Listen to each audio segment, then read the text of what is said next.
इसीलिए मैं आपको समझाया करता था, मगर उस वक्त आपको मेरी और शहनाज की बातें जहर लगती थी। अगर आप उस वक्त हादिया को कंट्रोल कर लेती तो आज हमें ये दिन नहीं देखना पड़ता। अम्मा, अब आपको समझ में आया कि मैं क्यों कहती थी हादिया पर खास नजर रखे।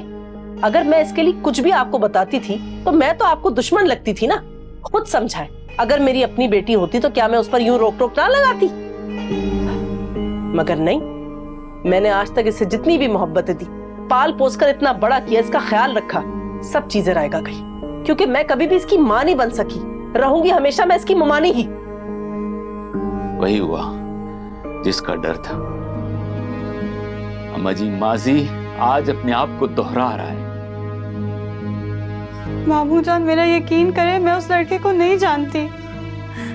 मैं सिर्फ उसको इतना जानती हूँ कि उसने नानो का एक्सीडेंट किया था। जो हमारी मुलाकात भी हुई थी वो सिर्फ हॉस्पिटल में हुई थी। इसके अलावा मेरी उससे कोई बात नहीं हुई।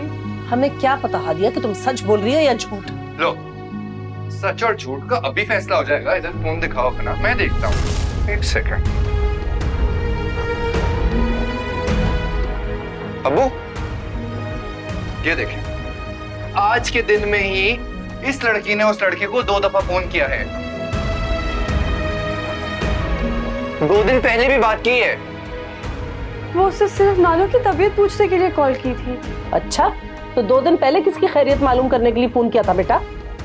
वो गलती से कॉल हुई थी मामू। तुम और कितने झूठ बोलोगी हम सबसे हादिया? अब मुझे समझ में आ रहा है अम्मा, मिनट मिनट पर जो इसके फोन पर कॉल्स आया करती थी ना, जिसे तुम कहा करती थी कि रॉन्ग नंबर है, वो इसी लड़के का फोन था।